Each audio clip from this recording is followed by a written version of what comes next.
గిట్టుబాటు సాయం కోసం ఈరోజు పంటలు వదిలేసి వ్యవసాయాన్ని వదిలేసి ఆఫీసుల చుట్టూ తిరగాల్సినటువంటి దుస్థితి ఏర్పడింది. అదేవిధంగా రేట్లు చూసాం.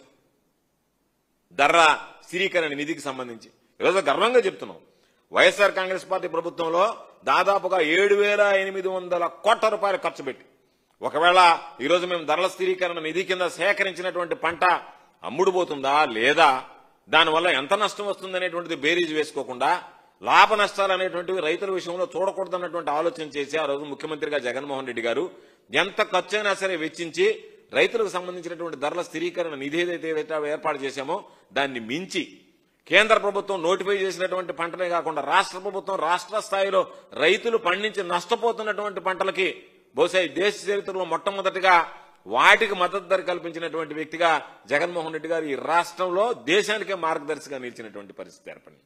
7,800 కోట్ల రూపాయలు ఖర్చు చేసి ఆ రోజు రైతులను ఆదుకుంటే ఈరోజు ఆ ధరల స్థిరీకరణ నిధిని పూర్తిగా ఎత్తేసారు. రైతులను ఆదుకునేటువంటి పరిస్థితి లేదు. ఒక పక్క పాకం మిర్చి రైతులు, ప్రత్తి రైతులు, పొగాకు రైతులు ఈరోజు మొత్తం నేను మార్కెట్ ద్వారా కొనుగోలు చేస్తానని చెప్పి దానికి మళ్ళీ మితులు, పరిమితులు, క్వాలిటీ ఉంటే కొంటాం, లేకపోతే ఈ క్వాలిటీ తీసుకువెళ్ళమని మీకు క్వాలిటీ లేదని చెప్పడం, రిజెక్ట్ చేసి పంపించేసేయడం. మళ్ళీ నువ్వేమో ఇక్కడ కూర్చోవడం, మేము మొత్తం మార్కెట్ ద్వారా రైతులు పొగాకు రైతులను ఆదుకుంటున్నాం అని చెప్పి మాట్లాడడం. ఏ ఒక్క రైతైనా సరే ఉద్యానవన పంటలకు సంబంధించి వ్యవసాయ పంటలకు సంబంధించి ఒక్క రైతుని మీరు ఈరోజు గిట్టుబాటు ధర కల్పించి ఆదుకున్నటువంటి పరిస్థితులు ఉన్నాయో ఒక్కసారి ఆలోచన చేయండి. లేవే.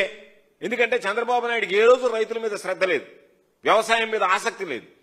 ఎంతసేపటికి ఇతరత్రా ఏదైనా సరే తనకే లాభం చేకూర్చుకునేటువంటి తప్ప రైతులు లాభపడేటువంటి పరిస్థితుల గురించి ఆలోచన చేయలేనటువంటి విధిలో ఉన్నాడు.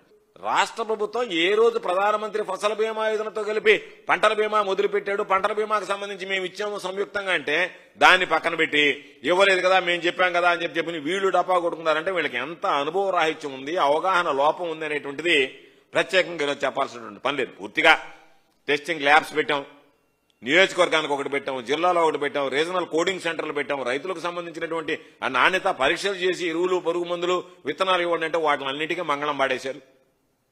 ఆర్బీకేలు సరే అస్తవ్యస్తంగా తయారైపోయినాయి. ఈరోజు వాటికి సంబంధించినటువంటి దాంట్లో మా హయాంలో ఇచ్చినట్టుగా ఎక్కడ పురుగు మందులు కానీ లేకపోతే ఎరువులకు సంబంధించి కానీ దానికి సంబంధించి లేకుండా ఈరోజు రైతులను దోచుకునేటువంటి పరిస్థితి ఏర్పడింది. ఈరోజు రాష్ట్ర వ్యాప్తంగా 250 పైచిలకు ఈరోజు ఈ ప్రభుత్వం వచ్చిన తర్వాత ఆత్మహత్యలు చేసుకున్నారంటే దానికి కారణం మీరు రైతుల పట్ల తీసుకున్నటువంటి వ్యతిరేక నిర్ణయాలు, రైతుల పట్ల మీరు చూపిస్తున్నటువంటి నిర్లక్ష్యం, వ్యవసాయం పట్ల మీకున్నటువంటి అశ్రద్ధ.